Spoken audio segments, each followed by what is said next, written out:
This is KUGAN CASSIUS Rifle TV in association with Macklin's Gym Marbout. Just let me do my thing.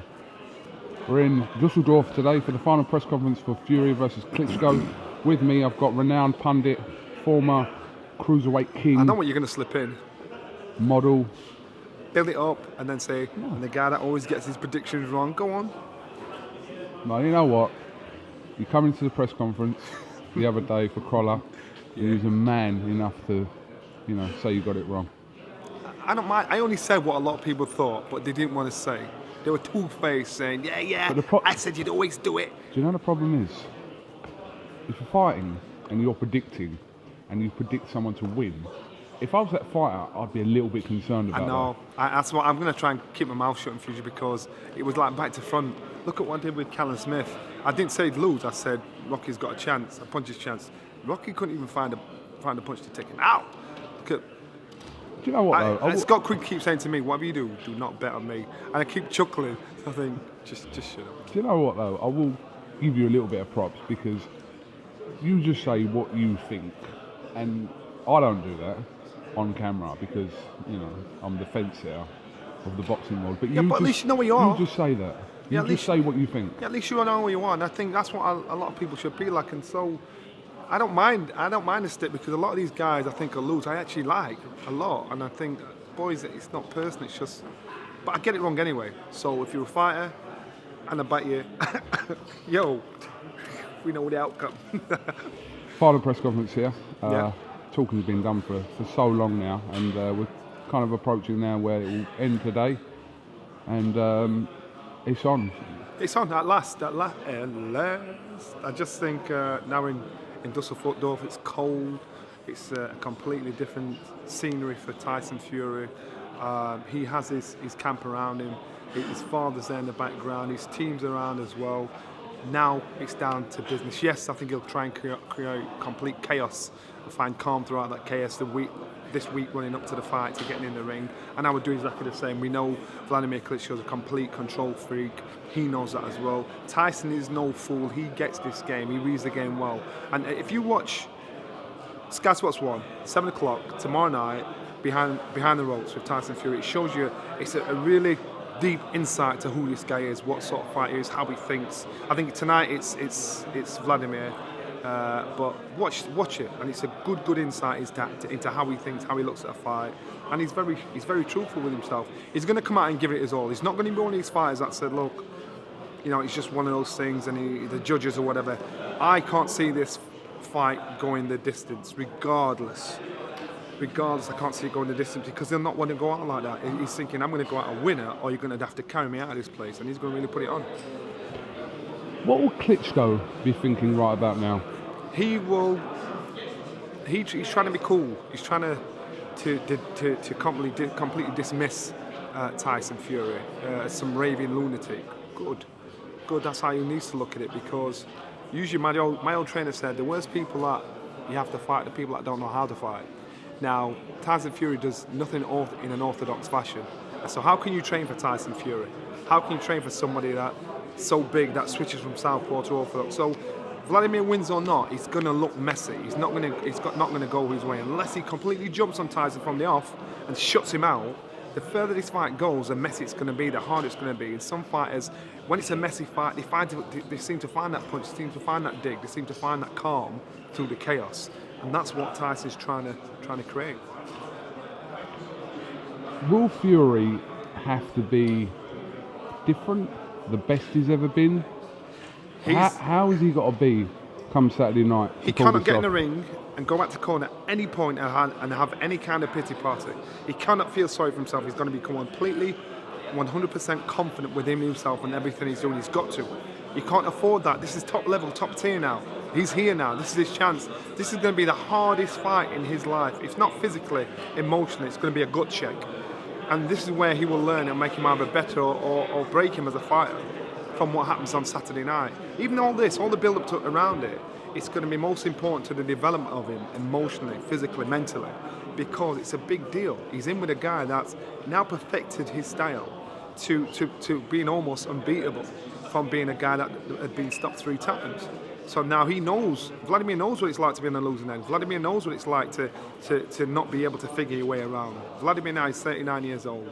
If I was Tyson Fury, I'd get in there, 1, take the pace, 2, keep him on the jab, make him make mistakes, frustrate him, tempt him, give him a shot, as long as he knows he's fast enough to slip the shot and come back in again. But he needs to take the pace away from Vladimir. And if he does that, Vladimir will then decide to want to play safe and just try and work on the jab and try and pick up on points. And this is a dangerous question now. Oh, man. Right now, yeah. Who are you backing? Why is it dangerous? Because... His dad's still behind you?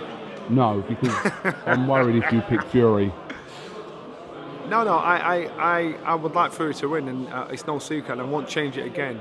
I won't change what I said. I'd like Fury to win because I think it creates a bit of excitement in our heavyweight division. I think Vladimir will win, but I hope Tyson does win. Well, listen, you're on a roll at the minute, so I'm happy with you saying that. See, I don't mind. So maybe the jinx of Johnny might just strike again. 10 o'clock this morning, David Haye announced his comeback to the boxing world.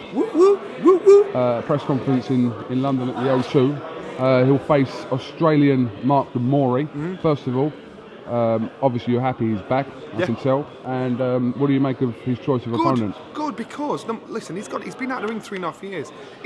Everybody's saying, well, who is this guy? What's he done? David can't just jump in all of a sudden with a name fighter, jump in with somebody that's dangerous, because the guy's been out 3.5 years, so he himself has got to test what he's got. He himself has now got to market himself again. So at the beginning of the year, people think David Haye is back. No matter who the opponent is, it's him chance to market himself to say, right, I'm back on the scene. Now give me a name opponent. Now give me somebody that we all know of. I know Tony Bell's been shouting up, come down, let's do a catchweight. Savern's been shouting him out. Everybody's been shouting out David Haye.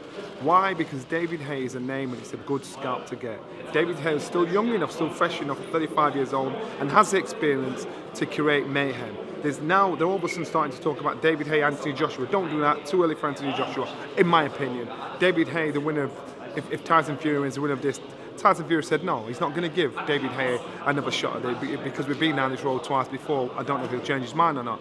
David Haye, you could have put him in with David Price. You never know, because remember, I know he's a world-class operator, but now he's got to get back in the queue and chop his way back up there again. So potentially, it's great for the heavyweight scene. Potentially for British boxing, it's great for British boxing. I do hope we see David Haye get in the ring on January the 16th. I think it's an odd date to come back with, but I do hope we see him get in the ring on January the 16th, because it will create a lot of chat, a lot of conversation within British boxing and within the heavyweight scene. People not forget, but his original opponent when he announced his comeback a couple of years ago was actually Manuel Char. Yeah. Too much of a dissimilar sort of level or opponent to Mark Demori, was he? Listen, let's not get gassed as you Southerners use. Let's not get gassed on the opponent. We want to be happy about the fact that David Haye is now back on the scene. He's back in the mix, and we will be able to measure what David Haye's got left on this performance. If he struggles and it looks messy and still gets a win, then we'll think, oh dear. But then it might raise his stock, because potentially people will start getting crazy about the idea of him and Anthony Joshua getting in the ring. If he looks outstanding, then all of a sudden we're going to start putting him up there with potentially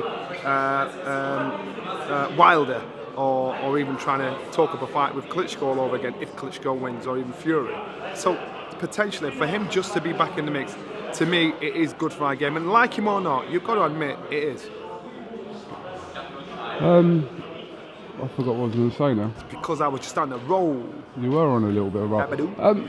Quite notably, there wasn't a broadcaster announced today. What do you think about that?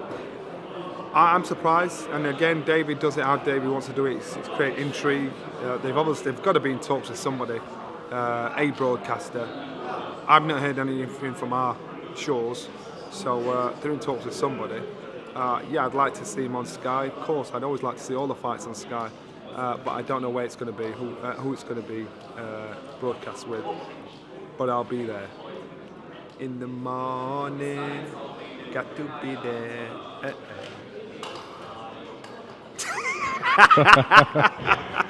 Johnny Nelson, thank you very much for talking to iFull TV. That was Michael Jackson, by the way.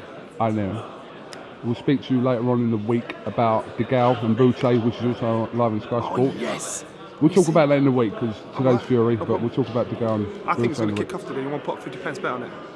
Kick off. What here? Yeah. You're mad. What? Have you seen how much security's here? I know, these But guys have you ain't... seen how much Team Fury's here? Yeah, these guys ain't small. It's when his dad starts shouting, that's when everybody's going to be scared. Alright. But I think it kicks off. Just remember what side you're on. I'm on the side that's winning. I'll be German if you lot are getting your arse bust. I'm German. Right. You need a peanut for that. Do you know what I mean? Did you say peanut? Peanut. What's a peanut? That. Johnny Nelson, You're such a child. thanks for talking to iFull TV. We'll catch up with you soon, bruv. Keep it real.